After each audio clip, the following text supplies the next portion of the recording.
이 개념이 궁금했다. 제62회 종말 13. 첫째 사망, 첫째 부활, 둘째 사망, 둘째 부활. 앞선 영상에서 2000년 전에 예수님께서 십자가를 지시고 죄를 물리쳐 주셨음에도 불구하고 우리가 살아가는 이 세상이 왜 이렇게 불평등하고 왜 이렇게 불공정하고 왜 이렇게 불의하고 왜 이렇게 불행한지 살펴보았습니다. 그 이유를 요한계시록은 죄가 잠깐 풀려났기 때문이라고 기록하고 있었습니다. 그런데 죄가 풀려난 것은 하나님이 무능력해서가 아니었습니다. 하나님이 무책임해서가 아니었습니다. 언제나 사람을 인격적으로 대하시는 하나님은 사람에게 하나님을 선택할지 죄를 선택할지 선택의 자유를 주셨던 것입니다. 그리고 만약을 대비해서 성령을 보내셔서 사람을 보호하시고 사람을 도우시고 계시는 것입니다. 그러나 사람은 죄의 원리를 완전히 떨쳐내지 못합니다. 잠깐 풀려난 죄가 사람을 유혹하고 사람을 미혹하고 사람을 시험하는 활동을 끊임없이 펼치는데 사람은 번번이 죄의 이 사악한 활동에 넘어갑니다. 그것의 증거로 요한계시록이 제시하는 게 바로 책망받는 5교회의 모습입니다. 죄로부터 자유롭게 된 성도들이 모인 교회, 오직 하나님의 원리로만 작동해야 하는 교회가 이렇게 책망을 받을 정도이니 세상은 오죽하겠느냐는 것입니다.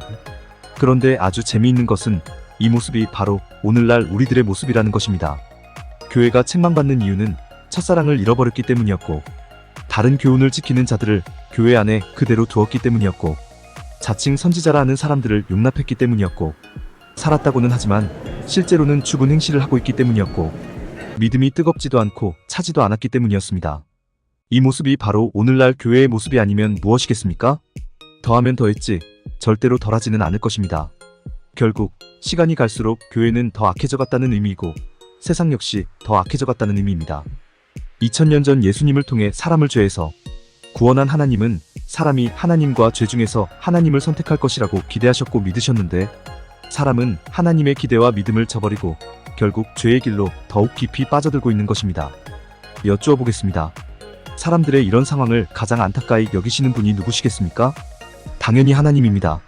사람들의 이런 상황에 대해 가장 무거운 책임감을 느끼고 계시는 분이 누구시겠습니까? 당연히 하나님입니다. 사람들의 이런 상황을 해결해 주시고자 결심하시고 행동하시는 분이 누구시겠습니까? 당연히 하나님입니다. 사람은 자신들이 여전히 죄의 원리로 살아가고 있는 상황을 안타까이 여기지도 못합니다. 사람은 자신들이 죄를 선택한 데 대해 책임감을 느끼지도 못합니다. 그러기에 해결하려는 생각도 하지 못하고 그럴 능력도 없습니다. 왜냐하면 사람들의 마음이 하나님의 원리가 아닌 죄의 원리로 가득 차 있기 때문입니다. 그 증거가 바로 오늘날 교회의 모습입니다. 수많은 교회가 온갖 편법과 온갖 탈법과 온갖 불법과 온갖 불의를 저지르고 있습니다. 그런데 교회가 편법과 탈법과 불법과 불의를 인정하는 때가 있습니까? 없습니까? 없습니다. 오히려 적반하장격의 행동을 하는 경우가 훨씬 더 많습니다. 천국의 모델이어야 할 교회마저 이렇게 된 상황에서 사람들 스스로 죄의 문제를 해결한다는 것은 어불성설입니다. 그래서 다시 오시는 분이 예수님이십니다. 사람들을 그냥 내버려 두었다가는 자멸할 것이 너무나 분명하기에 사람들을 그냥 내버려 두었다가는 공멸할 것이 너무나 자명하기에 사람들을 그냥 내버려 두었다가는 스스로 종말을 맞이할 것이 너무나 확실하기에 하나님께서 예수님을 다시 또 보내시는 것입니다. 다시 또 예수님을 보내셔서 죄를 끝장내버리시는 것입니다. 이것에 관한 내용이 요한계시록 20장부터 22장까지입니다. 이 내용을 바르게 이해하기 위해서는 요한계시록 20장 5절에 나오는 첫째 부활이라는 용어와 요한계시록 20장 6절, 요한계시록 20장 14절, 요한계시록 21장 8절에 나오는 둘째 사망이라는 용어에 대한 바른 이해가 전제되어 있어야 합니다. 이 용어의 의미를 설명하기에 앞서 먼저 말씀드려야 하는 것은 첫째 부활이 있었다는 것은 첫째 사망이 있었다는 것을 의미하고 둘째 사망이 있다는 것은 둘째 부활이 있다는 것을 의미한다는 것입니다. 그렇다면 첫째 사망과 첫째 부활은 언제 있었고 무엇을 의미하는 것일까요? 첫째 사망과 첫째 부활은 2000년 전 예수님께서 처음 이 땅에 오셨을 때 일어났던 일입니다. 예수님께서 십자가 사역을 통해 죄를 결박하여 무저갱에 던져 넣었습니다. 즉 죄가 사망한 것입니다. 죄가 사망했다는 것은 죄에게 사로잡혀 있던 죄인이 사망했다는 것을 의미합니다. 이것이 바로 첫째 사망입니다. 그런데 죄인이 죄에 대해 사망한 상태로 그냥 머물러 있는 것이 아닙니다. 죄인은 하나님의 자녀, 하나님의 성도로 거듭납니다. 새로운 피조물로 거듭납니다. 하나님에 대해 살아있는 자로 거듭납니다. 이것이 바로 첫째 부활입니다. 다시 말해 첫째 사망과 첫째 부활은 이미 있었던 일이고 여러분과 저는 이 첫째 사망과 첫째 부활을 경험한 사람들이 되는 것입니다. 사망이라는 용어와 부활이라는 용어를 육신의 죽음과 육신의 부활로 이해하는 것은 성경의 관점이 결코 아닙니다. 성경이 시종일관 이야기하는 것은 창세기 3장에서 사람이 죄에게 사로잡혀 죄인이 됨으로써 죄에 대해서는 살아있고 하나님에 대해서는 죽어있는 존재가 되었다는 것입니다. 그런데 2000년 전 예수님께서 처음으로 이 땅에 오셔서 죄를 결박하여 무저갱에 던져 넣음으로써 죄에 대해 살아있던 사람이 죄에 대해 죽고 하나님에 대해 죽어있던 사람이 하나님에 대해 산 사람이 되었습니다. 죄에 대해 죽은 것, 이것이 첫째 사망이고 하나님에 대해 살아난 것, 이것이 첫째 부활입니다. 아주 간곡히, 아주 간절히 부탁드립니다. 사망이라는 용어와 부활이라는 용어를 육신의 죽음과 육신의 부활로 이해하지 않으시기를 아주 간곡히, 아주 간절히 부탁드립니다. 아울러 사망이라는 용어와 부활이라는 용어를 영혼의 사망과 영혼의 부활이라는 측면에서 이해하지 않으시기를 아주 간곡히, 아주 간절히 부탁드립니다. 사망은 죄에 대해 죽는 것이고 부활은 하나님에 대해 살아나는 것이라는 사실을 언제나 반드시 기억해 주시기를 아주 간곡히, 아주 간절히 부탁드립니다. 첫째 사망과 첫째 부활에 대해 살펴보았습니다. 그렇다면 둘째 사망과 둘째 부활은 언제 일어나는 것이고 무엇을 의미하는 것일까요? 둘째 사망, 둘째 부활은 예수님의 재림 때에 일어나는 것이고 사망의 의미, 부활의 의미는 첫째 사망, 첫째 부활 때의 의미와 같은 의미입니다. 예수님의 십자가 사역 이후 무저갱에 던져 넣어졌던 죄가 잠깐 놓이게 되었다고 말씀드렸습니다.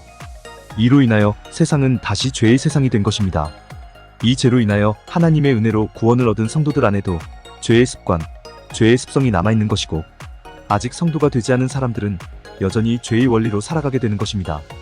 첫째 사망과 첫째 부활이 있었으나 죄가 여전히 사람들의 세상을 지배하고 다스리고 있는 것이고 이로 인한 사람들의 삶은 불행 그 자체입니다. 그래서 예수님께서 다시 또 오시는 것입니다. 다시 또 오셔서 죄를 끝장내시는 것입니다. 그 내용이 요한계시록 20장 7절로 10절 천년이 참의 사탄이 그 옥에서 놓여나와서 땅의 사방 백성 곧 곡과 마곡을 미혹하고 모아 싸움을 붙이리니 그 수가 바다의 모래 같으리라. 그들이 지면에 널리 퍼져 성도들의 진과 사랑하시는 성을 두르매 하늘에서 불이 내려와 그들을 태워버리고 또 그들을 미혹하는 마귀가 불과 유황못에 던져지니 거기는 그 짐승과 거짓 선지자도 있어 세세토록 밤낮 괴로움을 받으리라라는 내용입니다. 마귀가 불과 유황못에 던져지니라고 기록하고 있습니다. 즉 잠깐 풀려났던 죄가 다시 사망한 것입니다. 죄가 다시 사망한 것이기에 둘째 사망이라고 성경은 표현하는 것입니다. 죄가 다시 사망했습니다. 그렇다면 사람에게는 어떤 일이 일어나겠습니까? 성도 안에 남아있던 죄의 습관, 죄의 습성이 모두 소멸합니다. 또 죄의 지배를 받던 사람들도 모두 죄에서 해방되어 하나님에 대해 살아난 자가 됩니다. 이것이 바로 둘째 부활이 되는 것입니다. 이렇게 죄가 완전히 소멸한 세상을 요한계시록은 새 하늘과 새 땅이라고 표현합니다. 새 예루살렘이라고 표현합니다. 하늘과 땅이 새로워졌다는 의미가 아니고 예루살렘이 새로워졌다는 의미가 아닙니다. 사람이 죄에서 완벽하게 해방되어 완전히 새로운 존재가 되었기에 새 하늘과 새 땅이라고 하는 것이고 새 예루살렘이라고 하는 것입니다. 오늘까지 수차례에 걸쳐 종말이라는 용어에 대해 살펴보았습니다. 애초의 계획은 하나님께서 말씀하시는 종말, 성경이 말하는 종말, 기독교가 말하는 종말은 인류의 종말, 시간의 종말, 지구의 종말이 아니라 죄의 종말을 의미하는 것이라고 말씀드리는 선에서 그치고자 했으나 계획보다 내용이 아주 길어졌습니다. 어떻게든 성경의 기록을 근거로 제시해드리려다 보니까 이렇게 길어졌습니다. 성경의 기록을 근거로 제시해드리지 않으면 여러분들께서 계속 의문 속에 빠져 있을 수밖에 없다고 생각했기 때문입니다. 그래서 복음서에서, 서신서에서, 계시록에서 종말과 관련된 내용을 골라 조금이라도 더 자세히 설명할 수밖에 없었던 것입니다. 종말에 대해 이렇게 길게 말씀드린 또 한 가지 이유는 혹시라도 미혹하는 자들로부터 미혹당하지 않도록 하기 위해서였습니다. 미혹하는 자들이 가장 많이 써먹는 게 바로 죽음과 종말입니다. 그 중에서도 특히 종말은 미혹의 단골 손님입니다. 조금만 세상이 어수선하면 어김없이 종말론을 들고 나와 사람들의 삶을 짓밟는 무리가 많이 있습니다. 이런 무리로부터 시간 잃고 돈 잃고 가족 잃는 불상사가 절대로 일어나지 않기 위해서 이렇게 길게, 이렇게 자세히 말씀드릴 수밖에 없었습니다. 성경을 통해 하나님께서 선언하신 것은 자유와 평안입니다. 진리를 알지니 진리가 너희를 자유롭게 하리라라고 말씀하셨고 평안을 너희에게 끼치노니 곧 나의 평안을 너희에게 주노라라고 말씀하셨습니다. 즉 하나님은 그 어떤 경우에도 사람을 얽매지 않으시고 그 어떤 경우에도 사람에게 불안을 끼치지 않으신다는 것입니다. 따라서 만약 여러분이 자유롭지 않고 평안하지 않다면 그것은 하나님으로 인한 것이 절대로 아닙니다.